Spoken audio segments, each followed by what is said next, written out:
Neil, hi. Great, I'm here. So I'm here too. But I'm on my cell phone, so I'm going to just log back into. I'm going to mute myself. Let me find out where the mute is. I'm going to mute myself, and I'm going to log into my next meeting, and then hopefully SEAPEX will be here shortly. Okay, so I'll just wait. Thank you.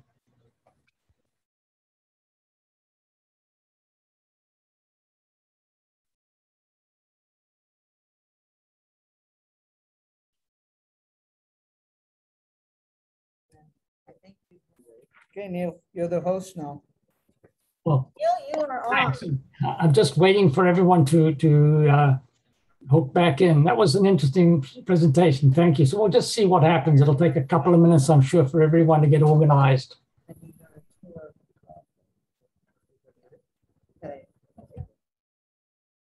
I'll just wait for Colin until he thinks we're ready to go.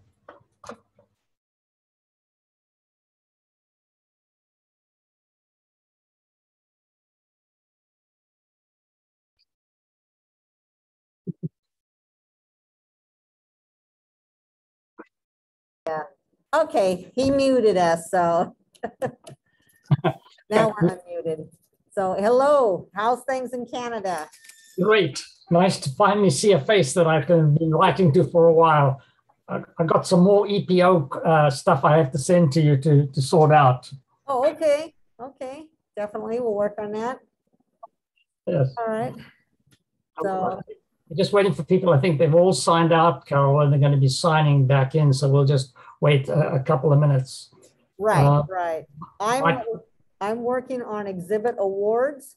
So you know, now you can hear me.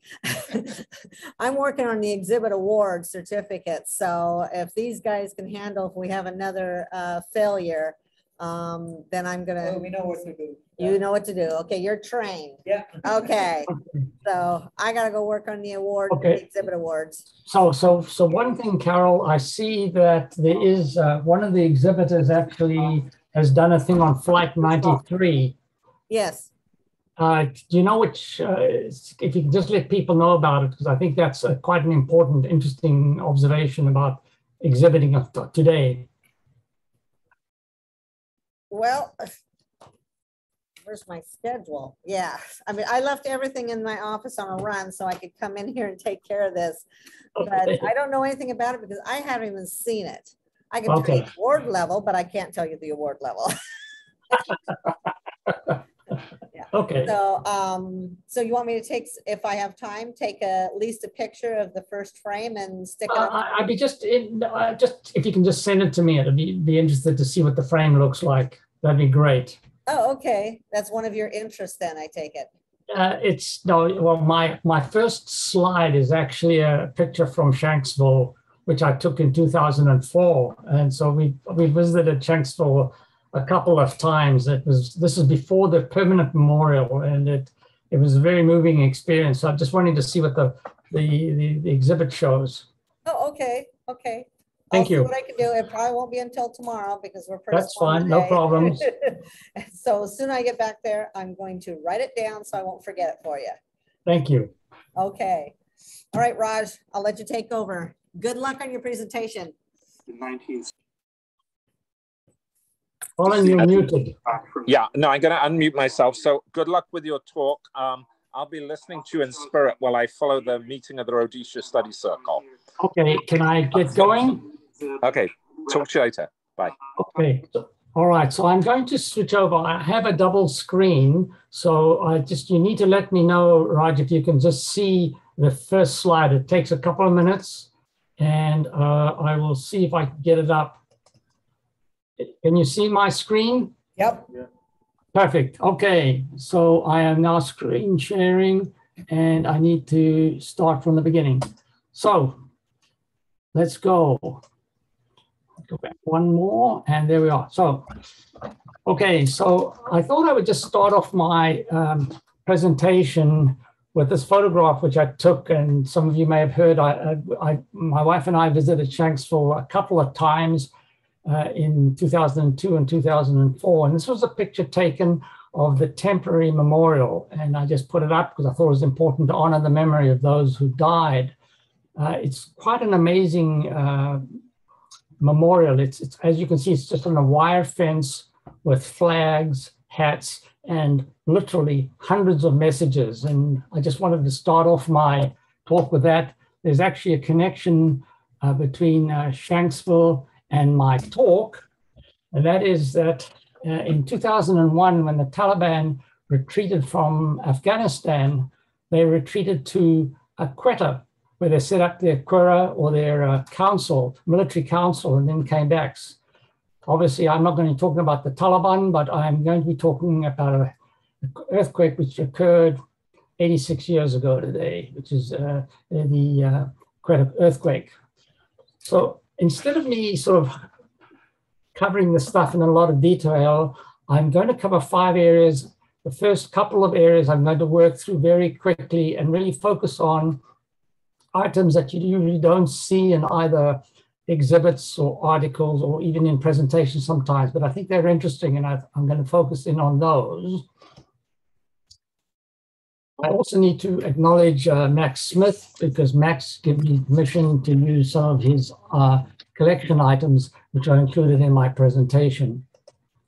So this is just some background for those who are really interested in, and I will put it up at the end of my show presentation so that people can actually go for these references. But this will be a good overview of the Quetta earthquake itself. So Quetta itself comes from a Prussian word meaning fort or Quetta. As you'll see in the next slide, the map, that it's located very close to the Afghan border. It's about 5,500 feet above sea level. And at the time in 1935, it was the second largest garrison in the British Empire. It was of obviously a strategic importance, with the Western Command being situated in Quetta. There were about 12,000 troops, and it had an airbase. Additionally, it had a large military training center, which was second to Camberwell in the UK, called Staff College. So this is just important and interesting background information. So this is a map which most of you may be comfortable with, but this is the area we're talking about. This is Quetta, where the earthquake occurred. I'm not going to talk about Mustang and Fort Sandeman, which are usually associated with earthquake, but I will draw to your attention the rail route down from Quetta to Karachi, which is about a 36-hour journey, which allowed all the outgoing mail to fly out of the country. And also there was a rail route to Bombay where mail that was going by sea left from, and that was about a 60-hour journey. The final point I want to draw to your attention on this map is this little area called Sialkot, as I will be showing an item from that little town. So one of the things to understand about Quetta is that it's one of the most earthquake-prone zones in the world, and rests along a fault called the Shaman Fault. And it's the result of the 2 plates, the Eurasian plate and the Indo-Australian or Indian plate, meeting and colliding with one another. And between 1852 and about 1931, there were at least 14 major earthquakes. So these were 14 major earthquakes prior to the 1935 earthquake. Very common, as you can see, and there have been some subsequent earthquakes after 1935 as well. So the earthquake itself occurred on May 31st at 3 o'clock in the morning. It was a large-scale earthquake, a magnitude moment of 7.7, which is the new measurements. That's equivalent to the same on the Richter scale, about 7.7. And it lasted about half a minute. And it was situated, its epicenter was about 90 miles south of Quetta. Because of the large number of troops available on site, there was very rapid mobilization of all the resources and the successful evacuation of survivors and cleanup in a relatively short time compared to other earthquakes which occurred in the 1930s. There's no real number on how many people died, but it's estimated that within the city itself, somewhere between 30 to 45,000 people died, and in the surrounding area, an additional 10 to 12,000. This is a map of Quetta, and I just wanted to show it to you because Quetta is broken into 3 sections. This is the civil area, which has got the solid red line. And this is built on an alluvial sand base, so it's a shifting sand. And what happened with the earthquake is when you have the earthquake, the sand shifts with the result that buildings fall down. And this is the area where most of the buildings collapsed and the largest number of deaths occurred. Similarly, the airfield of the aerodrome is also on that soft sand base. The second area, which is the stippled area here, is the military cantonment, where most of the military personnel lived. It was on a slightly firmer soil base, did have damage, but not nearly as significant as that in the civil area. And separating these 2 areas is a ravine or nulla, as it's called, and I mention that because I will show a photograph in the next picture of the city itself. Finally, in the top right-hand corner here is Staff College, and it also had, as you can see, these red lines mark post offices. It was on fairly firm ground and really suffered minimal ground. So this is an aerial photograph of Quetta. And this was taken by a RAF photographer named Bill Devon, who subsequently flew with the Pathfinders during World War II. So this is the downtown civil area. You can see the tremendous damage. Here is the nulla, and this is the military area or the cantonment in the background. So to put everything in perspective, dates become really important with respect to the Quetta earthquake and postal history. Earthquake occurred on 1st of May, and on the 4th of June, India Post Office Department decided to introduce a post-free concession period. And the reason was that they were concerned that their people weren't able to get stamps. And the same day, outgoing mail was resumed and sent out from Quetta by train. And also on that same day, there's some special Silver Jubilee fund stamps, which sales were renewed, and I'll talk about that later in the presentation. 4 days later, on the 8th of June, again, looking to raise money for the earthquake relief, the government decreed that there'd be no commission on money orders. The post-free concession finished on the 15th of June, so it's really just a 11-day period.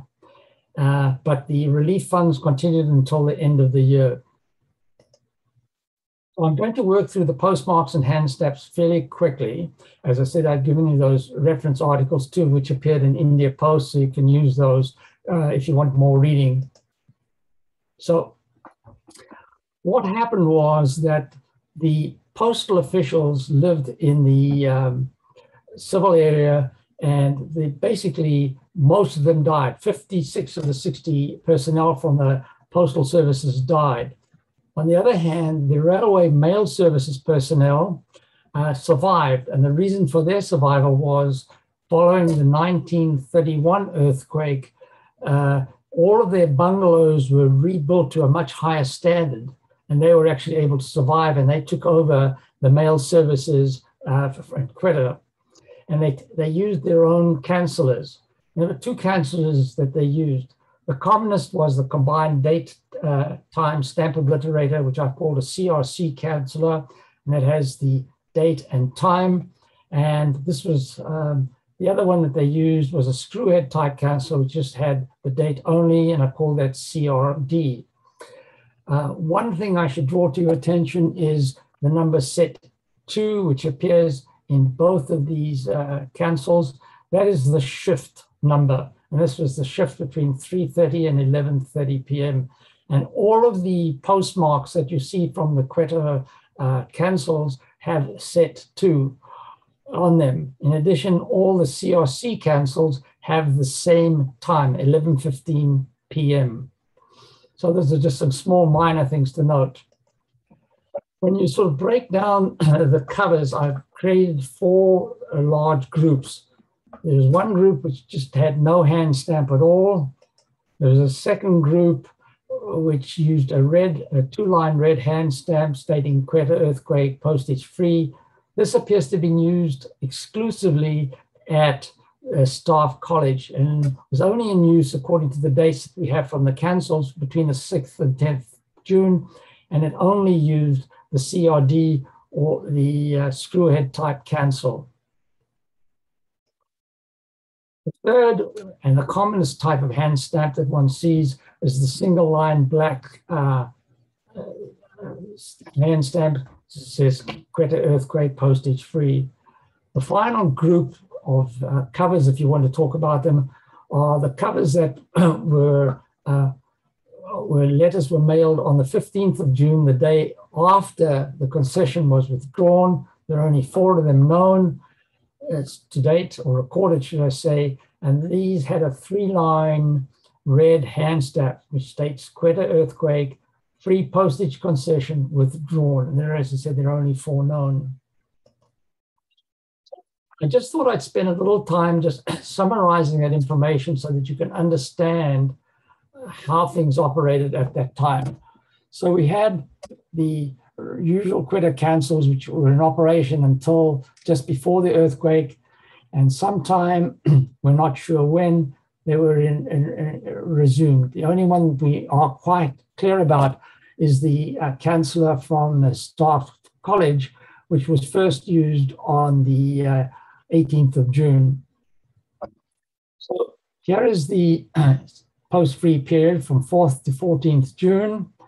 This was the use of the date canceller from the 4th to the 7th of June, and the combined canceller from the 6th to the 14th. So those are the 2 cancels dates.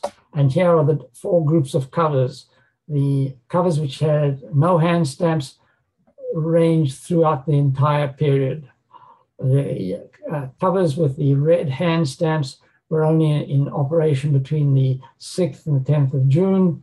And the black hand stamp, the single line one, was only in operation basically, or we've seen, from the 10th of June. There is one outlier, which I've not included in that. And then we've got the withdrawal hand stamp. And then finally, we have an experimental post office canceller, which I will talk about, which came into use. We're not sure exactly when, but the earliest date that we know of is the 12th of July. So this is just a very quick overview of the distribution of the covers. And as you can see, the large bulk of the covers with a single line black hand stamp. And similarly, the cancels, QMS, Quetta RMS cancels, which appeared in those covers, again, most commonly appeared on the black single line cachet stamps. I've been collecting and documenting and cataloging covers. I have about 232 that I've identified to date, and these are based on those numbers that I've cataloged so far. The other point which is interesting is what happened to these covers that were mailed from Quetta. The bulk of the covers were mailed by British, or I should say imperial forces, to their families or to other members. There were those that went inland to India, and bulk of those went obviously by land, whereas the bulk of the covers that were sent to England or Britain were sent by airmail.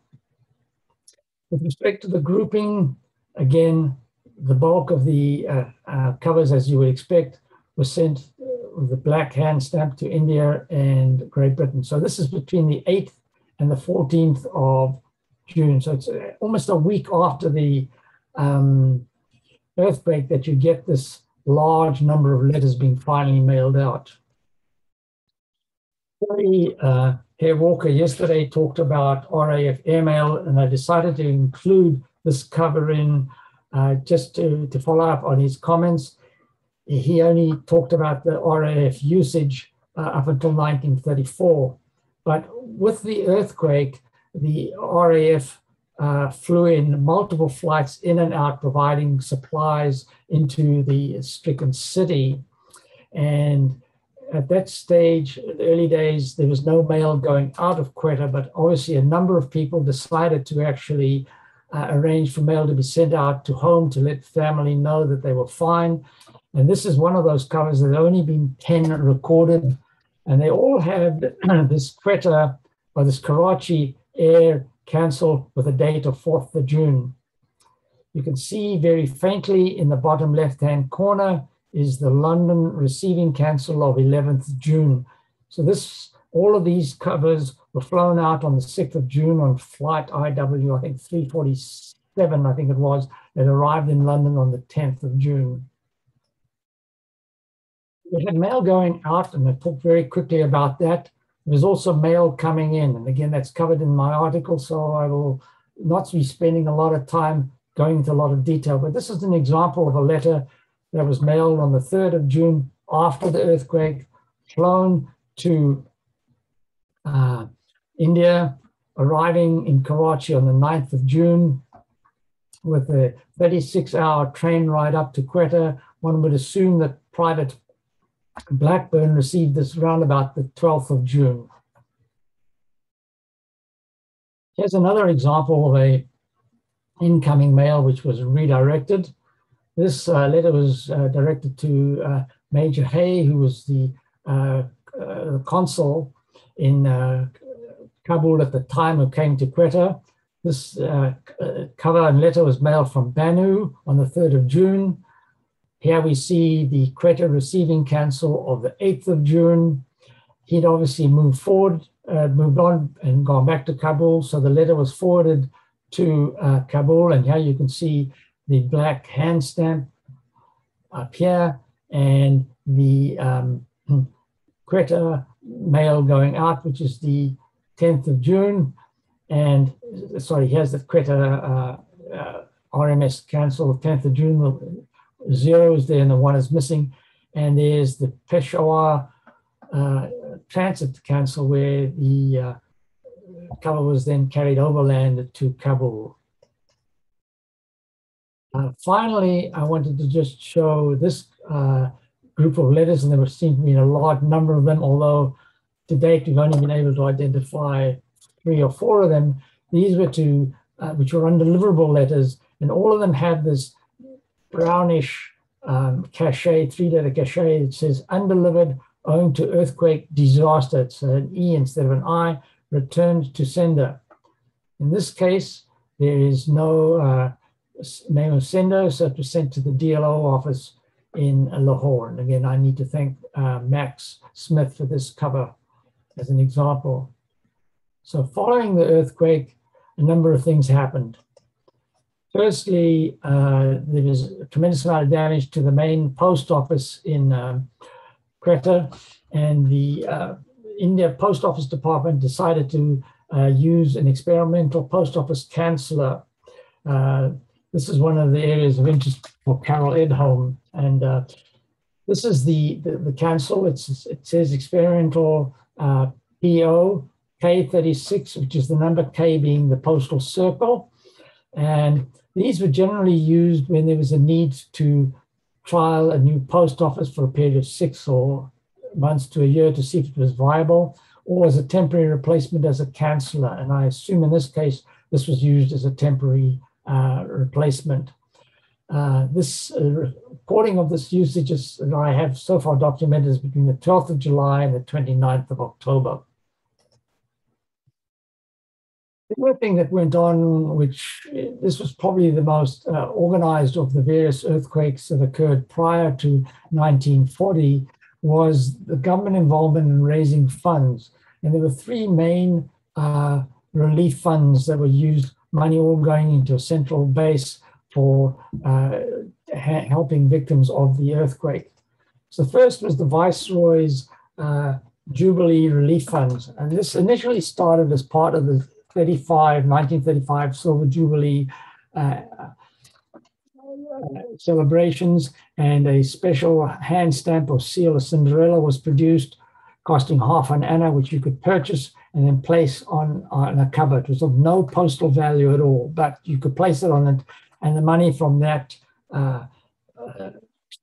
seal would then go into the Silver Jubilee Fund. As you can see, the purpose of the fund was to relieve distress and suffering in India, and this was part of the Viceroy's Jubilee Fund. This fund actually stopped at the end of May, but because there were a large number of stamps left over, the Viceroy decided, and the Post Office decided, to renew it, and between the 4th and the 31st of December, all purchases of these labels the funds from those accrued went to the relief, earthquake relief fund. Stephen Smith, who we saw a little talked about yesterday, was very active between 1934 and 1936, flying rockets around the country trying to demonstrate their viability. He decided following the earthquake to donate the proceeds from 2 of his flights, both on the 6th of June in Kolokhat, to the earthquake relief. And these are the 2 examples. You could see the special hand stamp, the top one having, this is number 60, which is the earthquake relief, and the bottom one, which is the Red Cross. Smith was very meticulous in his details, and with each of the rockets fired, he provided a complete write-up of exactly what he had did. And as you can see, this is the one with the Quetta earthquake label. There were 150 flown. He talked about information on it, the stamps that were used, and any additional details. Quite amazing. And then finally, he talked about the Viceroy's money orders, and what the post office decided to do in order to raise and help get money for the earthquake relief fund was that if you had a postal order which bore the words Viceroy's Quetta Earthquake Relief Fund across the particulars fund, you did not pay any commission on the postal order. And this ran from the 8th of June until the end of December 1935. So these 3 methods were techniques or approaches used by involvement by the post office to raise funds for the victims of the earthquake. So I'm going to spend a little time talking about the various items of interest that I've picked up over the years. The first thing is the issue of the taxed covers. Most of you have probably seen these before, these little triangular marks, which are called inspector's marks. And they were used by the postal officials, the inspectors, who usually checked over the items to make sure that they conform to the postal regulations. And here's an example of an inspector's mark with the tax of 150 centimes, whereas this one underneath here, as you can see, the amount payable or tax due has been scratched through with the inspector's mark. One important thing to be aware of, which I was not aware of until about 6 or 8 months ago, is that in the mid-1930, the British postal officials were informed that they were only to apply tax to covers where the tax information had been applied by the Indian officials. So these were both applied in India, not in Britain. And here is an example of a cover. It was actually mailed on the 18th of June. You can see the letters written on the 17th of June, which has no tax information on it. And accordingly, the British Post Office did not tax this cover. So Miss Morrison was very lucky not having to pay any money on this particular cover just because the Indian officials had decided or neglected to catalog or charge this letter. Here's another example of some of the confusion that appears to have arisen with taxed and untaxed covers. The Indian government sent telegrams to the various empire countries at the time. I'm not aware of these. I've never seen a country to a non-empire country. The only one is to China, and that was to the British Army base in Shanghai. So here are 2 covers, which are both mailed to New South Wales. Both have the tax mark, but the one on the right actually has the postage due stamps applied and dated, 21st June 1935. This one to Miss Goodall, I have another cover, again addressed to her, but there doesn't appear to be any indication that she had to pay the postage due. So it's very interesting to have these 2 different covers at this rate. Another interesting item which Max provided me information on is this cover, this little letter, which was sent to Miss Mirza in Sindh. And as you can see, she had obviously written to inquire about an individual. The letter was sent on the 6th of June, and the reply was sent on the 14th. And it just indicates that the lady, the husband was dead, and the wife was probably staying with someone else on the race course, where most of the survivors stayed in the first few days following the earthquake. Obviously, there were letters written, and there are quite a number of them available. I think this captures the nuts and bolts of most of the letters, particularly the words, "The destruction and wholesale desolation are far beyond my powers of description." Very poignant and I think very expressive. Again, this is a cover, a letter that you usually don't show in an exhibit or in an article, but this is one by a tailor sent to General Carslake, who was the officer commanding Western Command at the time. And as you can see, initially they were based in Quetta, but have now moved to Sealcott City. And basically, this is the invoice at the top for £12. And here's his handwritten note to Carslake saying, "Dear sir, please make an early arrangement for payment, as I have virtually no money. I had to move my entire family up, and I've lost 6 members of my family." So he was asking for money. This is the subsequent note which the tailor wrote, Nawab Din, and it is unfortunately undated, but it does state, "I must sincerely thank you for the payment of your bill. This money has reached me at the time of my greatest need, and I cannot but spontaneously thank you sincerely from the bottom of my heart." This is a sort of an item that you don't normally see, and it's not included with postal history, but I thought it was a wonderful example of keeping something and fitting it into the entire story of the Quetta earthquake.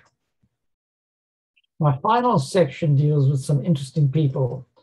So the first is Fred Jarrett, who is a Canadian, who was enrolled in the role of distinguished philatelist. There was one.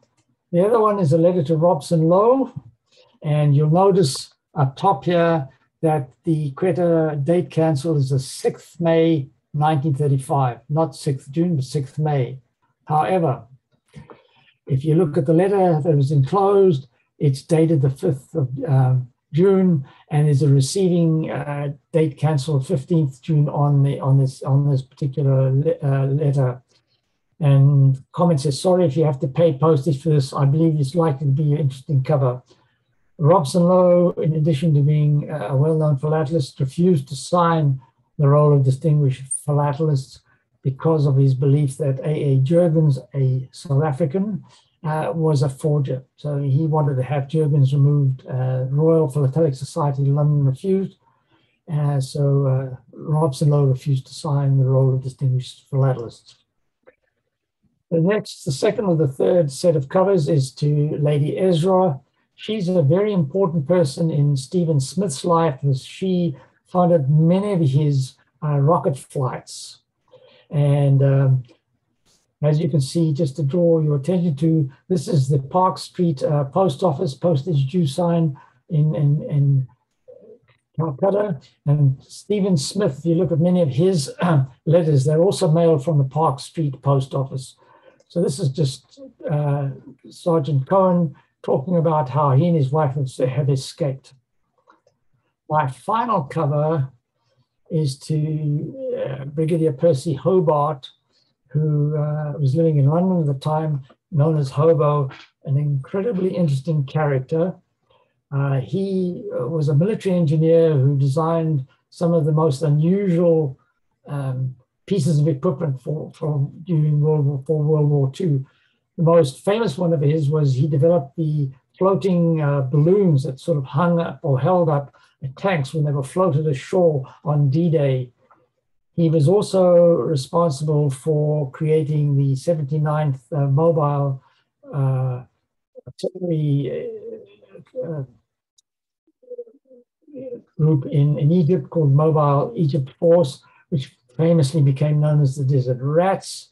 This letter was written to him from his sister Elizabeth, who was married to the chief instructor at Staff College.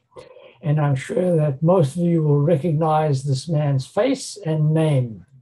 Bernard Montgomery was the chief instructor at the time of the earthquake, and it's famously said that he slept through the entire earthquake. So that's all I have to say. It's been a very quick, but I hope you found it interesting. I'll be happy to answer any questions. Thank you. And I'm just going to swing back if I can. I'll just have to stop screen sharing. And I'll keep this on and I'll be happy to answer any questions. So Neil, thank you very much. I apologize for the noise in the background. It's a Rhodesia Study Circle meeting that's going on at the same time. What I'd like to do, if I may, Neil, can I leave you to coordinate the questions sure. For your talk? And then at 1 p.m., Carol is going to say a few closing comments, and then we'll have the opportunity for a discussion. That'll be 4 p.m. East Coast time, 1 p.m. Seattle time. So for that, people will again have to log out and relog back in. But if I can leave things in your capable hands, Neil, thank you very much for a very detailed review. So just one clarification question here. Rogers at the SEAPEX Center, a lot of changes are made. do we need to log out, or do we just, to get into the new one? I think Carol will coordinate logging in the SEAPEX room. The SEAPEX room, Carol will take care of that. So and then we just log in. We click on, again, we go to the website, presentations, and then we click on ISC closing comments and discussion. And that should bring us who are remote, that should bring us into that discussion. Okay, so I will then continue. Raj, you can let me know when I have to stop and we have to log out. So yeah, and you're in charge. Okay, thank you. All right, thank you, Neil. I'm going to log off because I'm about to do a presentation for the Rhodesia guys. Thank you, Colin. Okay, thanks. Bye-bye. Bye. Raj, it's just you and I'm not sure if there's anybody else in the room with any questions or any thoughts. You're muted at the moment. So you have to unmute your thing, bottom left hand corner. Sorry? Yeah, no, but we have, there's 3 of us here in this room. Any questions? Is there anyone online? I don't think there's anyone else online. Great. Okay, so then we can call it quits. Thank you very much. Have a good day. Enjoy. Very informative. Thank you. Thank you, Neil. Thank you. Bye-bye. Bye.